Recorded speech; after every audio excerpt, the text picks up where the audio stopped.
Breaking news লৈ আহিছো উজ্জনিত অব্যাহত আছে মিয়া বিৰোধী অভিযান এইবাৰ শিৱসাগৰত কেইবাটাও জাতীয় দল সংগঠনৰ নেতা কৰ্মীয়ে হৰপ হোৱা দেখিবলৈ পোৱা গৈছে এই মুহূৰ্তত সবিশেষ জনাম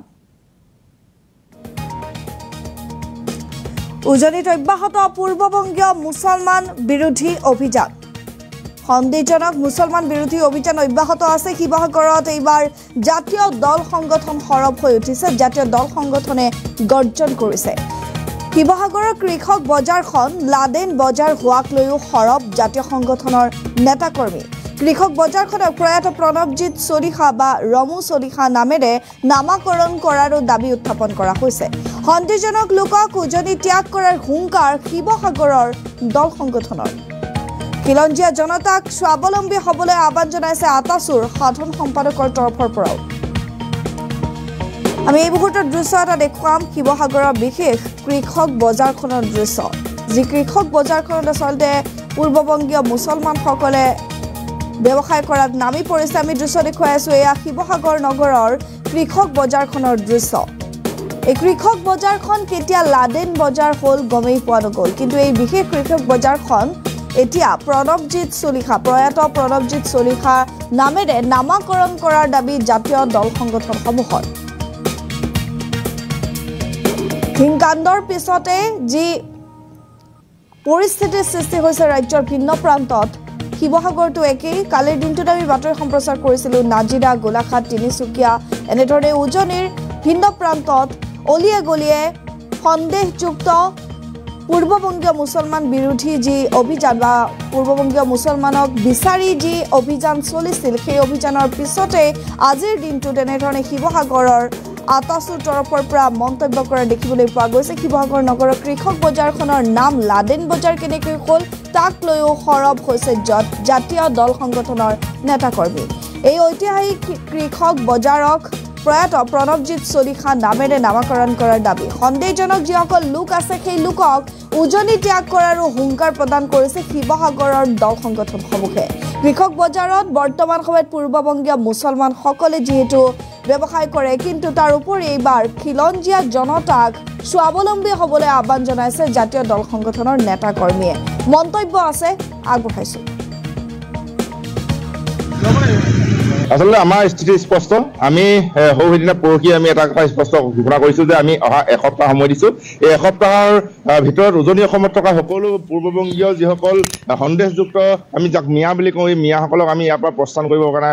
ইতিমধ্যে আমি ঘোষণা কৰিছো আৰু এটা কথা ঠিক যে আমাৰ শিৱসাগৰতে নিচেই টাউনৰ মাজতে এখন বজাৰ বহে আচলতে এই বজাৰখনৰ নামটো আছিলে কৃষক বজাৰ কিন্তু মুখ বাগৰি বাগৰি কিবা কাৰণত গৈ লাডেন বজাৰ হ'লে মই প্ৰথমতেই অসমীয়া খিলঞ্জীয়া ৰাইজক এটা কথা আহ্বান জনাম যে অসমবাসীক আহ্বান জনাম যে এই যিটো লাডেন বজাৰ যিটো নাম এই নামটো ৰাইজে ক'বলৈ বাদ দিয়ক যিটো প্ৰকৃত নাম কৃষক বজাৰ এই কৃষক বজাৰ নামেৰে নামাকৰণ কৰিবলৈ শিকক অন্যথা কিন্তু আমি এই যিসকল অপৰাধীসকলক লাডেনৰ নাম লৈ আচলতে তেওঁলোককে আমি উৎসাহ জনোৱাৰ দৰে হৈছে আৰু দ্বিতীয়টো কথা হ'ল যে আমি সমান্তৰালভাৱে আচলতে দুখন সংগ্ৰাম আমি অব্যাহত ৰাখিছোঁ প্ৰথমখন হৈছে যে খিলঞ্জীয়া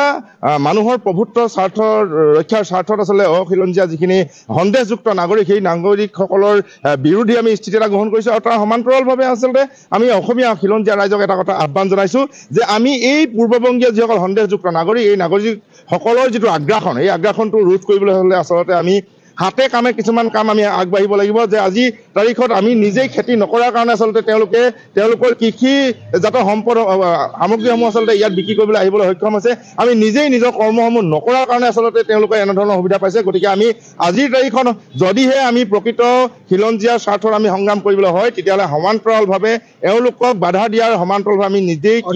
অৰ্থনৈতিক যিখন সংগ্ৰাম এই অৰ্থনৈতিক সংগ্ৰামখন আমি কৰিব লাগিব কেৱল মাত্ৰ চাকৰিমুখী হ'লে আচলতে নহ'ব আমি খেতি বাতিৰ পৰা আৰম্ভ কৰি ব্যৱসায় বাণিজ্য সকলোতে আমি সমানে আগবাঢ়িব লাগিব তেতিয়াহে প্ৰকৃতাৰ্থত এই যি আগ্ৰাসন এই আগ্ৰাসন আমি ৰোধ কৰিবলৈ সক্ষম হ'ম অসমখন আচলতে ধৰ্ষণকাৰী অপৰাধীৰ ৰম্যভূমি হ'বলৈ কোনো কাৰণতে দিয়া নহ'ব আৰু সেইটো কথা স্পষ্ট প্ৰতি মুহূৰ্তত খিলঞ্জীয়া ৰাইজৰ ওপৰত যি ধৰণে অত্যাচাৰ আক্ৰমণ হৈছে এইটো কোনো কাৰণতে অসমবাসী ৰাইজে আচলতে সহজভাৱে মানি ল'ব পৰা নাই আৰু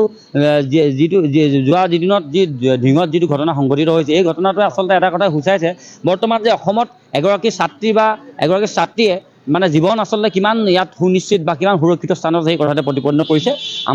আমাৰ প্ৰতিবাদ হৈছে সেই শ্ৰেণীৰ লোকৰ বিৰুদ্ধে যিসকল লোকে আচলতে সন্দেহজনক লোক, আচলতে ইয়াত বহু বছৰ থাকি আচলতে অসমীয়া ভাষাটো নিজে শুদ্ধকৈ ক'ব নাজানে, অৰ্থাৎ বিভিন্ন সময়ত তেওঁলোকৰ 90% লোকে আচলতে সেই মিয়া শ্ৰেণীৰ 90% লোকে আচলতে বিভিন্ন কাৰুকাৰ্য অপ্ৰীতিকৰ ঘটনাৰ লগত জড়িত হৈছে। আমি সেই শ্ৰেণীক ইয়াত আমি প্ৰত্যাহ্বান জনাইছোঁ আৰু আচলতে প্ৰতিটো মুহূৰ্তত আচলতে সেই শ্ৰেণী পূৰ্ববংগীয় যিসকল বংগদেশৰ মুছলমান সম্প্ৰদায়ৰ বংগৰ মুছলমান লোক আছে, আচলতে তেওঁলোকে আমাৰ থলুৱা যিসকল আমাৰ স্বৰ্গদেউসকলৰ দিনৰ পৰা আচলতে শিপাৰ লগত সম্পৃক্ত হৈ থকা, আমাৰ সম্প্ৰীতিৰ বান্ধোনত একত্ৰিত হৈ থকা সেইসকল মুছলমান সমাজক আচলতে তেওঁলোকে বিভিন্ন সময়ত তেওঁলোকে বদনাম কৰি আহিছে। গতিকে আমি এই চেগতে এটা কথা স্পষ্ট ভাষাৰে কৈছোঁ, আমাৰ এই সংগ্ৰাম অব্যাহত থাকিব। ইতিমধ্যে শিৱসাগৰৰ পৰা এই মিয়া শ্ৰেণীৰ ৰাইজ আচলতে হুঁচিয়াৰ হোৱাৰ এটা সংগ্ৰাম আৰম্ভ হৈছে আৰু পৰৱৰ্তী দিনত খিলঞ্জীয়াই যদি আচলতে মূৰ দাঙি জীয়াই থাকিবলগীয়া হয়, গতিকে নিশ্চয়কৈ এনেধৰণৰ আমাৰ প্ৰতিবাদৰ প্ৰাসংগিকতা আছে। আচলতে আমাৰ স্থিতি স্পষ্ট। আমি সেইদিনা পৰহি আমি এটা কথা স্পষ্ট ঘোষণা কৰিছোঁ যে আমি অহা এসপ্তাহ সময় দিছোঁ। এই এসপ্তাহৰ ভিতৰত উজনি অসমত থকা সকলো পূৰ্ববংগীয় যিসকল সন্দেহযুক্ত, আমি যাক মিয়া বুলি কওঁ, এই মিয়াসকলক আমি ইয়াৰ পৰা প্ৰস্থান কৰিবৰ কাৰণে ইতিমধ্যে আমি ঘোষণা কৰিছোঁ। আৰু এটা কথা ঠিক যে আমাৰ শিৱসাগৰতে নিচেই টাউনৰ মাজতে এখন বজাৰ বহে। আচলতে এই বজাৰখনৰ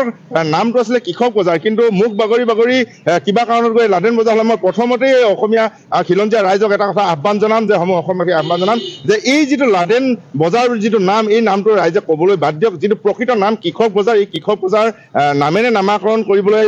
শিকক। অন্যথা কিন্তু আমি এই যিসকল অপৰাধীসকলক লাডেনৰ নাম লৈ আচলতে তেওঁলোককে আমি উৎসাহ জনোৱাৰ দৰে হৈছে। আৰু দ্বিতীয়টো কথা হ'ল যে আমি সমান্তৰালভাৱে আচলতে দুখন সংগ্ৰাম আমি অব্যাহত ৰাখিছোঁ। প্ৰথমখন হৈছে যে খিলঞ্জীয়া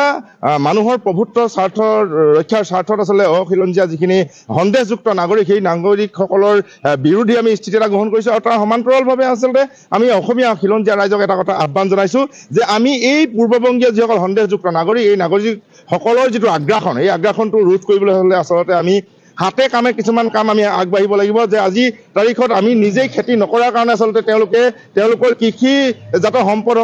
সামগ্ৰীসমূহ আচলতে ইয়াত বিক্ৰী কৰিবলৈ আহিবলৈ সক্ষম হৈছে। আমি নিজেই নিজৰ কৰ্মসমূহ নকৰাৰ কাৰণে আচলতে তেওঁলোকে এনেধৰণৰ সুবিধা পাইছে। গতিকে আমি আজিৰ তাৰিখত যদিহে আমি প্ৰকৃত খিলঞ্জীয়াৰ স্বাৰ্থত আমি সংগ্ৰাম কৰিবলৈ হয়, তেতিয়াহ'লে সমান্তৰালভাৱে এওঁলোকক বাধা দিয়াৰ সমান্তৰালভাৱে আমি নিজেই অৰ্থনৈতিক যিখন সংগ্ৰাম, এই অৰ্থনৈতিক সংগ্ৰামখন আমি কৰিব লাগিব। কেৱল মাত্ৰ চাকৰিমুখী হ'লে আচলতে নহ'ব। আমি খেতি বাতিৰ পৰা আৰম্ভ কৰি ব্যৱসায় বাণিজ্য সকলোতে আমি সমানে আগবাঢ়িব লাগিব। তেতিয়াহে প্ৰকৃতাৰ্থত এই যি আগ্ৰাসন, এই আগ্ৰাসন আমি ৰোধ কৰিবলৈ সক্ষম হ'ম। অসমখন আচলতে ধৰ্ষণকাৰী অপৰাধীৰ ৰম্যভূমি হ'বলৈ কোনো কাৰণতে দিয়া নহ'ব আৰু সেইটো কথা স্পষ্ট। প্ৰতি মুহূৰ্তত খিলঞ্জীয়া ৰাইজৰ ওপৰত যি ধৰণে অত্যাচাৰ আক্ৰমণ হৈছে, এইটো কোনো কাৰণতে অসমবাসী ৰাইজে আচলতে সহজভাৱে মানি ল'ব পৰা নাই। আৰু যোৱা দিনত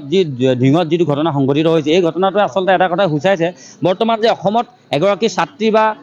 ছাত্ৰীয়ে মানে জীৱন আচলতে কিমান ইয়াত সুনিশ্চিত বা কিমান সুৰক্ষিত স্থানত সেই কথাতে প্ৰতিপন্ন কৰিছে।